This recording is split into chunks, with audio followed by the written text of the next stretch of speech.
O setor pesqueiro fechou o primeiro trimestre do ano com um prejuízo em Santa Catarina. Por conta da operação Enredados da Polícia Federal, que constatou irregularidades na pesca industrial em todo o país, o setor não conseguiu renovar a subvenção do combustível junto ao governo federal. O resultado é um prejuízo de mais de 7,5 milhões de reais. 6 meses depois da extinção do Ministério da Pesca, só agora, no começo de abril, foi criada a Secretaria da Pesca dentro do Ministério da Agricultura. Esta é a pauta do Viva Voz de hoje, que está no ar pela rádio e também pela TV Univale. Hoje quem me acompanha é a acadêmica de jornalismo Juni Hugen. Boa tarde, Lisa. Boa tarde para você que acompanha o Viva Voz na Rádio Univale FM e também pela TV Univale. Nos acompanhe, participe do programa através das redes sociais, Instagram e Twitter, @Viva Voz Univale, e também curta nossa página no Facebook, /Viva Voz Univale. Isso mesmo. Para falar com a gente sobre este tema, nós convidamos o professor Paulo Ricardo Schwingel. Ele é mestre em Oceanografia Biológica, doutor em Ciências Naturais e é docente aqui nos cursos de Engenharia Ambiental e Sanitária e também Oceanografia aqui da Univale. Obrigado pela presença mais uma vez, professor. Alô, estamos à disposição. Professor, bom, vamos começar tentando entender todas essas manobras, essa problemática que está inserida na política nacional.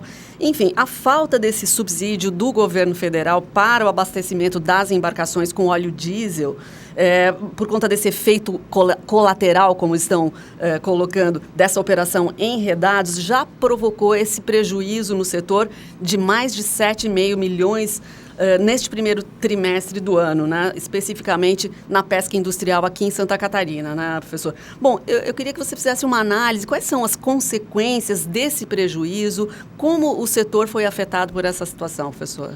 Certo. Primeiramente, nós devemos ter claridade de onde veio isso tudo, como nós chegamos a essa situação, né, atual. Ela não surgiu especialmente nesses últimos meses, mas ela vem desde a instituição do Ministério da Pesca, quando ele foi criado. E logo depois da criação, que foi em 2008, em 2009, nós tivemos uma lei nova no Brasil, que é a Lei Geral da Pesca. Nesta lei, determinava algo que era conhecido como gestão compartilhada.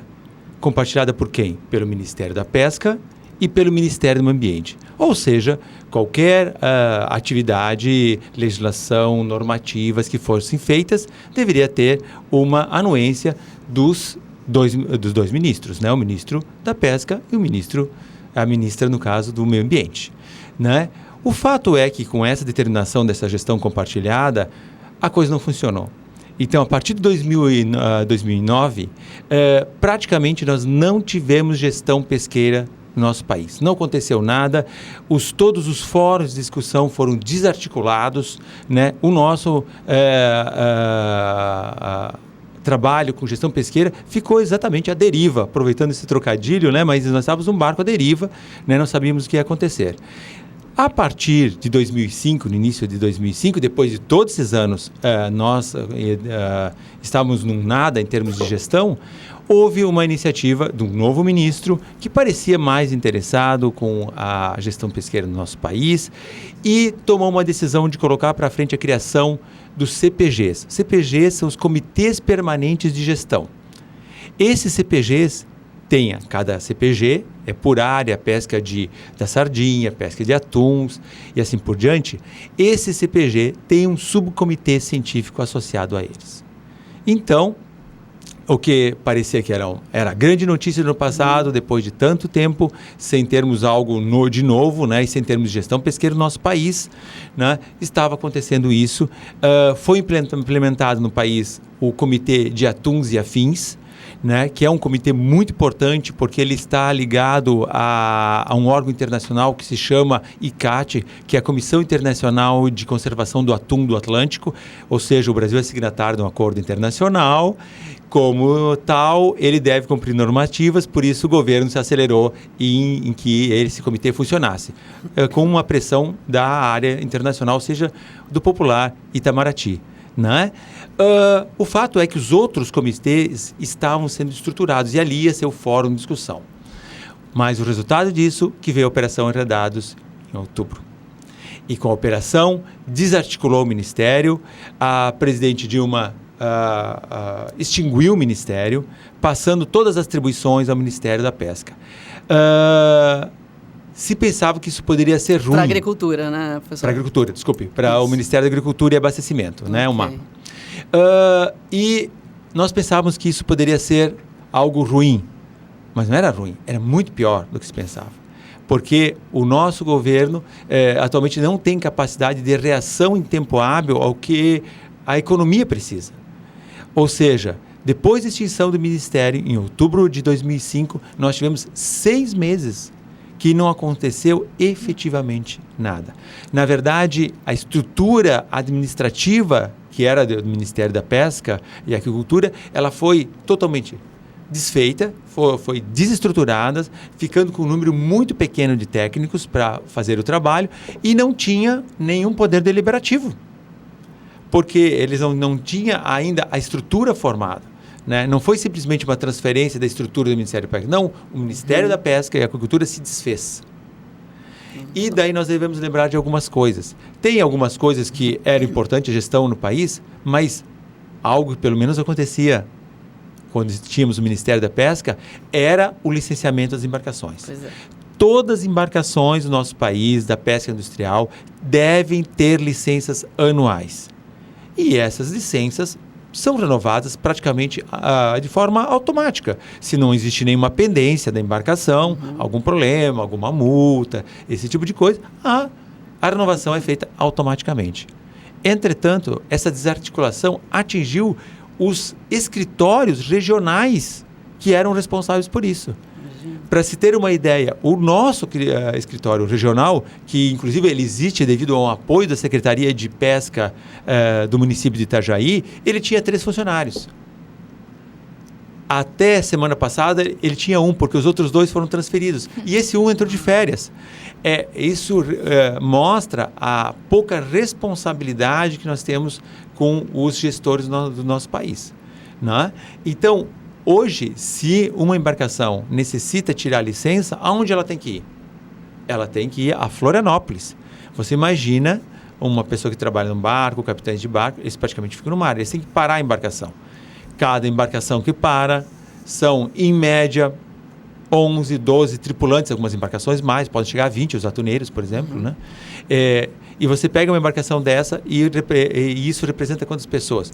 Já são centenas de desempregados, estima-se que aqui, pela Secretaria de Pesca do município, são de 500 a 600 desempregados, né, atualmente, e muita gente talvez não saiba, mas um pescador de mar, ele tem um salário fixo, que é relativamente baixo. E o ganho dele está associado com a produtividade. Se ele fica em terra, mesmo que ele mantenha um emprego, ele está ganhando um salário base bastante pequeno, obviamente que é incompatível com a manutenção de uma família. Né? Então é um problema bem grave. Então o que acontece isso? Ao mesmo tempo, existe aquela operação da Polícia Federal, né?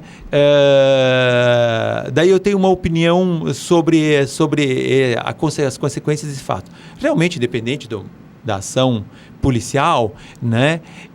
Ao meu ver, esse foi uma motivação para que esse subsídio do óleo não viesse. Não exatamente por os crimes que possam estar associados, mas o motivo para economizar dinheiro mesmo. Olha só. Então, é uma estratégia do governo de economia. Né? E é muito dinheiro. Isso envolve muito dinheiro, o subsídio do óleo.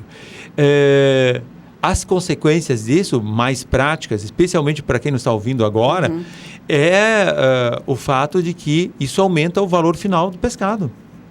E nós estamos hoje, o Brasil, não só Itajaí, mas o Brasil, lembrando, né, que nós estamos aqui, perto de nós está o maior porto pesqueiro do nosso país. Não tem nada parecido no nosso país. Né? É o maior pesqueiro dos maiores portos da América Latina, né, em que a atividade pesqueira é muito importante, não só pelo a pessoa embarcada, mas pela indústria de conservas que se concentra, a maior indústria de conservas do país se concentra nos municípios de Itajaí e Navegantes. Perfeito. Né? Então, isso faz com que essas pessoas hoje estejam expostas a uma celeridade que o poder público não tem. Nós iniciamos o programa falando sobre a Operação Enredados, que teve como foco o estado de Santa Catarina, apesar de acontecer também em outros estados, né? E Santa Catarina ela não conseguiu renovar a subvenção de combustível. O que é essa subvenção de combustível? Na verdade, hoje o valor de impostos que se paga sobre o combustível é bastante alto. Então, para que o setor pesqueiro possa competir no mercado, tanto no mercado interno, por causa que está sendo importado muito pescado atualmente, que vem de países do norte do Pacífico, do sudeste asiático, que eles podem praticar preços inferiores que nós temos no nosso pescador aqui. Né? Por quê? Porque existem subsídios, porque são salários mais baixos. Né? Então, esse subsídio, ele na verdade é um subsídio em relação a uma redução de impostos sobre o combustível. Então, ele atinge exatamente o combustível. No caso das embarcações, é o óleo diesel. Né? Lembre-se que, em média, o óleo diesel representa 50% do custo de uma embarcação de pesca. Frotas como a frota de atum, frota de sardinha, que procuram cardumes, esse percentual pode chegar a 60%. E um pouco menos para embarcações de arrasto de fundo, né? Essas que pescam peixes de fundo, que pescam camarão, daí representa por volta de 40%. Então, varia entre 40% e 60%. É muito. Então, o subsídio é um subsídio para o óleo diesel. Ok, professor. Bom, a título de informação para quem está acompanhando a gente aqui, vários jornais publicaram a situação envolvendo as embarcações, tanto industriais quanto artesanais, que estão paradas em Santa Catarina. No começo dessa semana eram 600 embarcações paradas, exatamente aguardando esse subsídio. E, enfim, é uma situação bem caótica. Acho que o professor já fez o cenário básico, mas gostaria que você desse a sua visão. Qual você imagina vai ser o desfecho dessa situação, desse cenário? O que seria a saída para esse momento, professor? Na verdade, atualmente é bastante imprevisível, né? Todos nós vimos a gente tá aqui é imprevisível. Mas algo que eu acho que existe uma possibilidade desse problema do óleo diesel se resolver. O problema é que, na circunstância atual, uma demora de 1 ou 2 meses é muito tempo. Veja que o próprio Ministério da Agricultura, que hoje cuida da pesca, né, ele está em xeque a cúpula do Ministério hoje, porque é de um partido que desembarcou do governo. Né? Então, eles estão preocupados com outras coisas, né, e não com onde deviam estar preocupados. Né? Então, é imprevisível. Mas eu acho que, num prazo de 1 ou 2 meses, isso tende a ser resolvido. Em termos de subsídio de óleo diesel, okay, né, e das licenças. É simples, é colocar pessoas para trabalharem, para dar as licenças de pesca, né? Que tem duas composições, uma coisa é óleo diesel, outra coisa é a licença. Certo. Né? Okay. Então nós temos esses 2 problemas. Okay. Então a licença é fácil resolvida. Uhum. Nós precisamos de funcionários para trabalhar, nós somos o maior porto pesqueiro do país, então temos que trabalhar, né? Isso me parece óbvio que será resolvido, as licenças virão. O subsídio é que você mesmo já fez a sua leitura dessa situação, talvez seja mais complicado. Ele é mais complicado porque é exatamente o que eu estava dizendo antes. Eu vejo isso não como uma estratégia para punição de Santa Catarina por causa da Operação Enredados ou coisa. Não, é uma estratégia de economia de recurso financeiro do governo federal. Né? E tem cortado várias coisas na Ministério da Agricultura, do de Ciência e Tecnologia, se viu ontem, cortando bolsas, né, de alunos que vão para o exterior. Então, é uma redução geral, né, de valores. E isso faz com que isso não haja previsão. Existe um outro lado, que é o sistema de gestão. Ou seja, os comitês permanentes de gestão, que deveriam ser o órgão, o fórum de discussão, né? E os subcomitês científicos. Esses realmente, fora o comitê de atuns, que nós temos uma responsabilidade internacional, os outros não estamos ainda observando eles na frente. E isso tem de ser uma coisa grave, porque instituições de pesquisa, que fazem pesquisa, como aqui a Univale, nós temos um grupo de pesquisa que faz em várias frentes, trabalhamos com sardinha, com atum.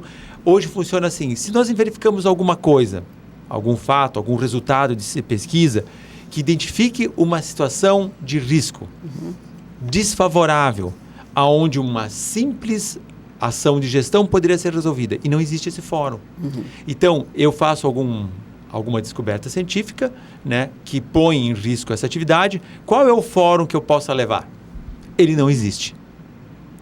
Então, nós continuamos com o barco à deriva. Problemática da pesca realmente complexa, né, professor? A gente vai precisar fazer um intervalo, mas já vamos voltar a conversar com o professor Paulo Ricardo Schwingel. Vamos falar um pouco mais sobre a situação da pesca aqui em Santa Catarina. Estamos de volta. O Viva a Voz de hoje está conversando com o professor Paulo Ricardo Schwingel, professor que está explicando um pouco desse cenário da pesca catarinense. Professor, a gente está falando de uma questão que é um problema envolvendo a pesca, não só em Santa Catarina, mas especialmente. Mas, em termos gerais, quais são as principais características da pesca, a industrial, a artesanal, mas a pesca em termos gerais no nosso estado? O nosso estado é o principal estado pesqueiro do nosso país, né? Isso é uma coisa que a gente deve sempre lembrar. Temos a maior frota, a maior indústria, o sistema, uma coisa que a gente chama sistema pesca. É toda uma cadeia produtiva associada à pescaria. Se nós pensarmos em pesca interior, daí obviamente nós teríamos o estado do Pará, que é um estado importante, porque nós temos um rio Amazonas lá, claro. E daí é incomparável, né? Mas em termos marinhos, Santa Catarina é o principal. Santa Catarina, nos últimos anos, ela tem diversificado muito a atividade pesqueira. Né? Então, ela atua em várias linhas, vários tipos de frota. E isso tem feito com que, no passar dos anos, a Santa Catarina tem se mantido, de certa forma, estável no cenário da economia pesqueira. Né? Obviamente que nós olhamos para o lado, vemos o Rio Grande do Sul, por exemplo, que tem uma pesca centrada basicamente em arrasto de fundo, e os recursos de fundo estão em declínio, né? Também falta de gestão, né? Por falta de gestão. Então, como Santa Catarina também explora recursos de fundo, como peixes e camarões, ela explora também recursos que a gente chama do ambiente pelágico. O ambiente pelágico é o ambiente da coluna d'água. São os que formam cardumes, os peixes de cardumes. E esses peixes que formam cardumes são os principais componentes das latinhas que nós temos no supermercado. Característica, por exemplo, que o Rio Grande do Sul não tem. Né? Então, Paraná já tem uma costa pequena e São Paulo já tem um setor um pouquinho maior, mas não comparado a Santa Catarina. E Rio de Janeiro realmente são os dois, depois de Santa Catarina, é o estado de importância com essa pescaria de atum e sardinha. Né? Então, essa pescaria diversa que temos no estado faz com que o setor pesqueiro seja bastante pragmático aqui. Então, ele atua em várias frentes, né, com a pesca industrial. Hoje eu tenho convicção que os principais embarcações em termos de tecnologia estão atuando aqui na costa. Também a frota tem uma capacidade de operar durante muito tempo, em termos de dias de mar. Então, uma frota que opera aqui na costa, próxima à costa, mas também pode operar no Chuí, no momento de captura, por exemplo, da tainha, da anchova, que agora daqui um mês vai começar. Né, vai começar. Eles não têm licença, né, mas se tiverem vai ter que começar. Tem, né? Que ter. Esses barcos, também temos barcos que usam um espinhel, que é uma linha com anzóis, né? Opera nas ilhas de Trindade e Martim Vaz. São na frente do estado do Espírito Santo, a 1.000 quilômetros da costa. Né? Um barco daqui navega 7 dias para chegar lá, pesca 10 dias e 7 para voltar. Esse é o tipo de pesca que é atum? Ela pesca atuns, mas daí não é o atum que vai nas latas que a gente chama de bonito. São atuns maiores, a maior parte deles é para exportação. Certo. Pescam atuns e o espadarte, que a gente conhece aqui em Itajaí por meca, que é um peixe de grande porte, e tubarões também.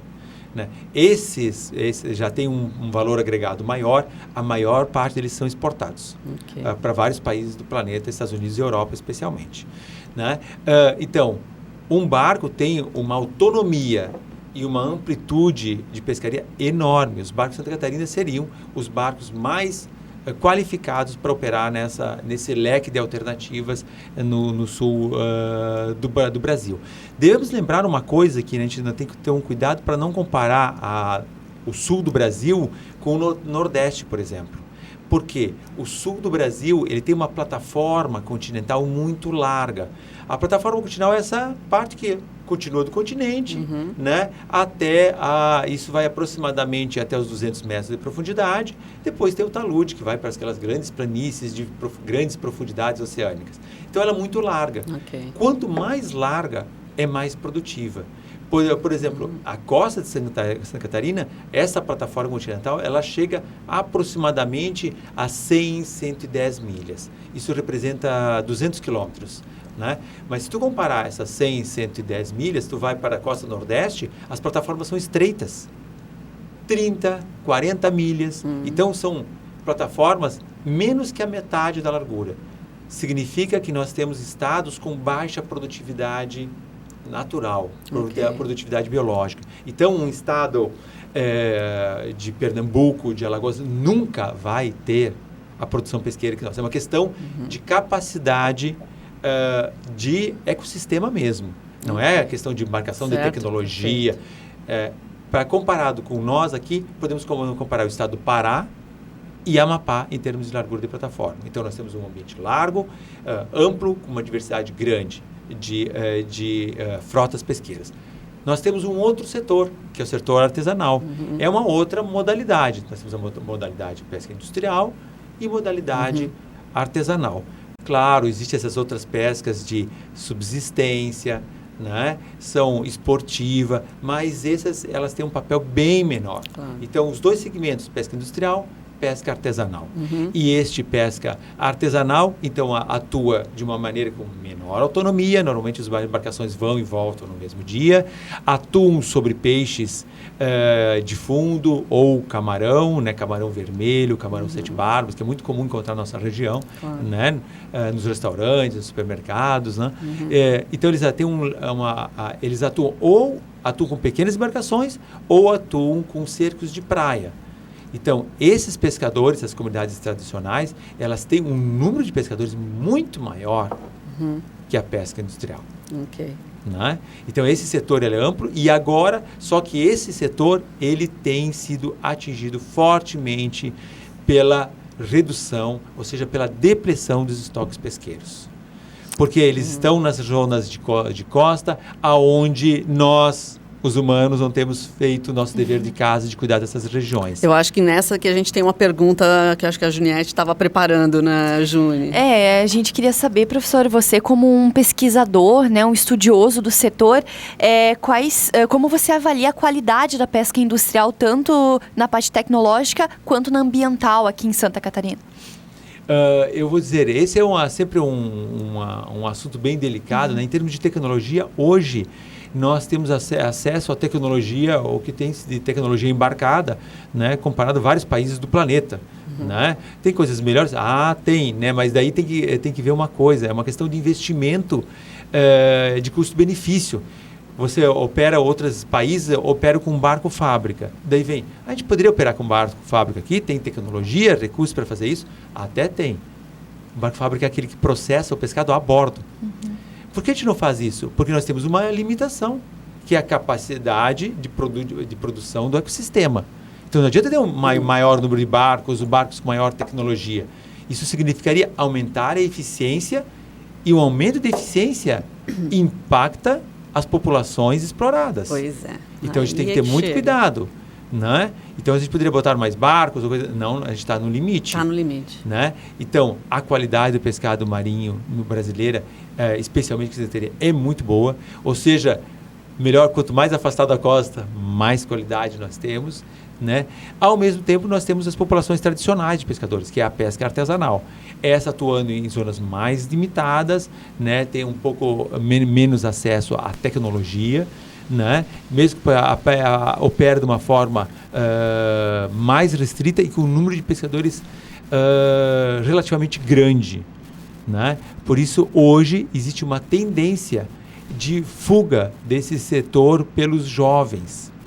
Para ter uma ideia, nós temos um estudo feito aqui pela Univale, que nós temos a média de idade de um pescador artesanal é 48 anos. É uma idade elevada para qualquer setor, média de idade. Significa que jovens não estão entrando na atividade pesqueira. Né? E veja só, nós temos uma coisa muito importante nessa atividade artesanal, que é o seguro-defeso.